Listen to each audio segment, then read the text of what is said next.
Hello అండి అందరికీ welcome to Padma Prasad vlogs. ఎప్పుడు మనం స్వీట్ తినాలంటే పాయసం, గులాబ్ జామ్ ఇలాంటివే చేసుకుంటున్నాం కదా. ఒకసారి క్యారమెల్ కేక్ కూడా ట్రై చేయండి, చాలా బాగా వచ్చింది.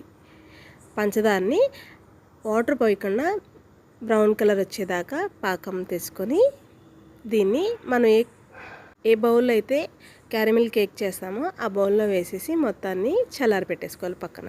ఇప్పుడు మిక్సీ జార్లో 2 గుడ్లు పగలగొట్టుకొని, అలాగే ఒక 3 స్పూన్లు పంచదార, 4 బ్రెడ్ ముక్కలు, ఒక బుడ్డి గ్లాస్ పాలు, 1 స్పూన్ యాలకుల పొడి, 1 స్పూన్ వెనిల్లా ఎసెన్స్ వేసి బ్లెండ్ చేసేసి, మనం ఏ బౌల్లో అయితే క్యారమెల్ వేసామో ఆ బౌల్లో ఈ సిరప్ కూడా వేసేసి వాటర్ పోసుకొని ఆవిరి మీద, అదే అండి మనం ఇడ్లీ ఉడకబెట్టుకున్నట్టు 40 నిమిషాలు ఉడకబెట్టుకుంటే చక్కటి క్యారమెల్ కేక్ అయితే భలే వచ్చింది. అసలు ఫ్లఫీగా నిజంగా అండి చాలా బాగుంటుంది. ఒకసారి ట్రై చేయండి. Please subscribe.